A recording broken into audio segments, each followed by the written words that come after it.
Ingatlah, jangan kamu melakukan kewajiban agamamu di hadapan orang supaya dilihat mereka. Karena jika demikian, kamu tidak beroleh upah dari Bapamu yang di sorga. Jadi, apabila engkau memberi sedekah, janganlah engkau mencanangkan hal itu, seperti yang dilakukan orang munafik di rumah-rumah ibadat dan di lorong-lorong, supaya mereka dipuji orang. Aku berkata kepadamu, sesungguhnya mereka sudah mendapat upahnya. Ya, benar. Tetapi jika engkau memberi sedekah, janganlah diketahui tangan kirimu apa yang diperbuat tangan kananmu. Hendaklah sedekahmu itu diberikan dengan tersembunyi, maka Bapamu yang melihat yang tersembunyi akan membalasnya kepadamu. Dan apabila kamu berdoa, janganlah berdoa seperti orang munafik. Mereka suka mengucapkan doanya dengan berdiri dalam rumah-rumah ibadat dan pada tikungan-tikungan jalan raya supaya mereka dilihat orang. Aku berkata kepadamu, sesungguhnya mereka sudah mendapat upahnya. Tetapi jika engkau berdoa, masuklah ke dalam kamarmu, tutuplah pintu, dan berdoalah kepada Bapamu yang ada di tempat tersembunyi. Maka Bapamu yang melihat yang tersembunyi akan membalasnya kepadamu. Lagi pula dalam doamu itu, janganlah kamu bertele-tele seperti kebiasaan orang yang tidak mengenal Allah. Mereka menyangka bahwa karena banyaknya kata-kata, doanya akan dikabulkan.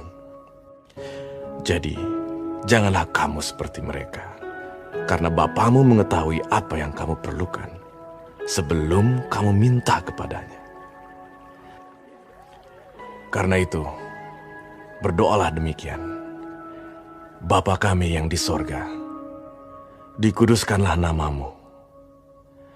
Datanglah kerajaanmu. Jadilah kehendakmu di bumi seperti di sorga. Berikanlah kami pada hari ini makanan kami yang secukupnya.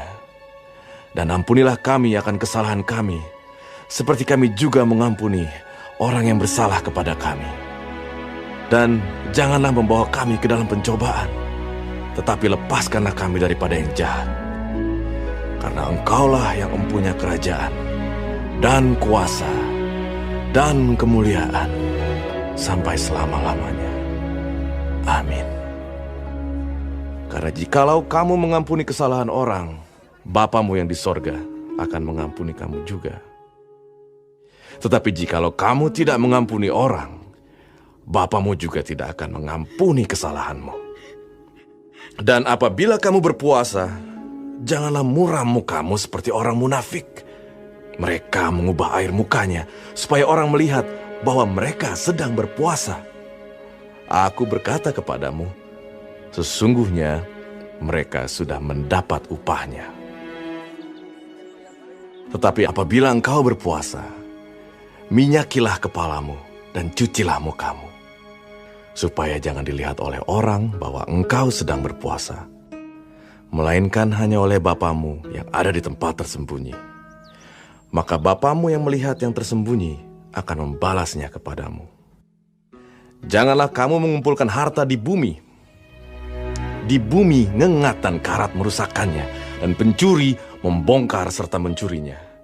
Tetapi kumpulkanlah bagimu harta di sorga. Di sorga ngengat dan karat tidak merusakkannya, dan pencuri tidak membongkar serta mencurinya. Karena di mana hartamu berada, di situ juga hatimu berada. Mata adalah pelita tubuh. Jika matamu baik, teranglah seluruh tubuhmu. Jika matamu jahat, gelaplah seluruh tubuhmu. Jadi jika terang yang ada padamu gelap, betapa gelapnya kegelapan itu. Tak seorang pun dapat mengabdi kepada dua tuan. Karena jika demikian, ia akan membenci yang seorang dan mengasihi yang lain. Atau ia akan setia kepada yang seorang dan tidak mengindahkan yang lain. Kamu tidak dapat mengabdi kepada Allah dan kepada Mammon. Karena itu aku berkata kepadamu, janganlah khawatir akan hidupmu, akan apa yang hendak kamu makan atau minum, Dan janganlah khawatir pula akan tubuhmu, akan apa yang hendak kamu pakai. Bukankah hidup itu lebih penting daripada makanan, dan tubuh itu lebih penting daripada pakaian? Pandanglah burung-burung di langit, yang tidak menabur, dan tidak menuai, dan tidak mengumpulkan bekal dalam lumbung, namun diberi makan oleh Bapamu yang di sorga. Bukankah kamu jauh melebihi burung-burung itu? Benar, Tuhan. Siapakah di antara kamu yang karena kekhawatirannya dapat menambahkan sehasta saja pada jalan hidupnya? Dan mengapa kamu khawatir akan pakaian? Perhatikanlah bunga bakung di ladang yang tumbuh tanpa bekerja dan tanpa memintal. Namun aku berkata kepadamu, Salomo dalam segala kemegahannya pun tidak berpakaian seindah salah satu dari bunga itu. Jadi jika demikian Allah mendandani rumput di ladang yang hari ini ada dan besok dibuang ke dalam api, tidakkah Ia akan terlebih lagi mendandani kamu, hai orang yang kurang percaya? Sebab itu, janganlah kamu khawatir dan berkata, apakah yang akan kami makan? Apakah yang akan kami minum? Apakah yang akan kami pakai? Semua itu dicari bangsa-bangsa yang tidak mengenal Allah. Akan tetapi Bapamu yang di sorga tahu bahwa kamu memerlukan semuanya itu. Tetapi carilah dahulu kerajaan Allah dan kebenarannya, maka semuanya itu akan ditambahkan kepadamu. Amin, Guru. Sebab itu, janganlah kamu khawatir akan hari besok, karena hari besok mempunyai kesusahannya sendiri.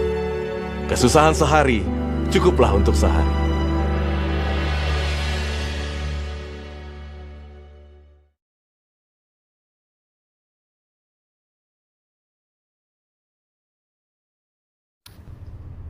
Shalom saudara-saudaraku yang kekasih, puji Tuhan. Hari ini kita dapat mempelajari Matius 6 mengenai hal memberi sedekah, hal berdoa, hal berpuasa, harta di sorga, dan mengenai janganlah khawatir. Tuhan Yesus memberkati. Saudara yang kekasih, kita seharusnya memberi hanya untuk menyenangkan hati Tuhan dan menerima pujiannya. Tetapi jika kita memberi agar mendapat pujian dari orang lain atau dapat memuji diri sendiri, baik begitu ya, maka dikatakan oleh firman Tuhan ini kita sudah kehilangan upah yang kekal. Kita tidak bisa menerima upah dua kali, sebab itu kita harus selalu memutuskan upah mana yang mau kita dapatkan, yang kekal dari Tuhan atau yang sementara dari manusia. Sebab itu motivasi memberi itu harus benar, hanya untuk mempermuliakan Tuhan. Jangan mencuri kemuliaan bagi diri sendiri. Selanjutnya mengenai doa.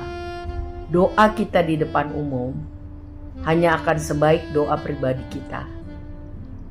Ya, kalau kita suka atau gemar atau rindu berdoa secara pribadi, di mana orang tidak melihat, tersembunyi, selalu berdoa dengan tulus dan terstruktur seperti doa Bapa kami yang diajarkan firman Tuhan, yaitu untuk mengutamakan kehendak Tuhan dan mau mengampuni sesama, maka doa kita adalah doa yang benar.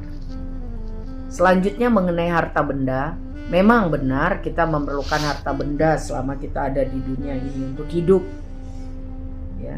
Dan Tuhan menyediakan harta benda itu untuk kita pakai. Namun memperoleh harta benda bukan tujuan utama dalam hidup, ya. Jika tujuan utama hidup adalah menjadi banyak harta, mencari harta, ya, cinta akan harta benda itu menguasai hati, itu akan mengacaukan pikiran dan mengendalikan kehendak atau kelakuan kita. Akibatnya, maka akan ada kekhawatiran. Solusinya adalah hidup mengutamakan Tuhan, ya, dan Mulailah dengan mengingat hal-hal yang kekal, yaitu percaya sungguh kepada Tuhan, hidup bijaksana, hidup menguasai diri dari keinginan-keinginan, dan belajar bersyukur. Carilah dahulu kerajaan Allah dan hidupilah kebenarannya. Kita bisa mengumpulkan harta di sorga ketika kita memandang segala sesuatu yang ada di dunia ini adalah milik Tuhan, hanya titipan bagi kita, sehingga kita memakainya untuk yang benar, yaitu mewartakan kebenarannya, meluaskan kerajaannya. Ini berarti lebih dari sekedar memberi perpuluhan dan persembahan, walaupun memberi perpuluhan dan persembahan itu penting buat pekerjaan Tuhan, tetapi yang dimaksudkan ini adalah mengelola seluruh hidup kita sedemikian rupa sehingga Tuhanlah yang menjadi pemegang kendali, pemegang otoritas dalam hidup.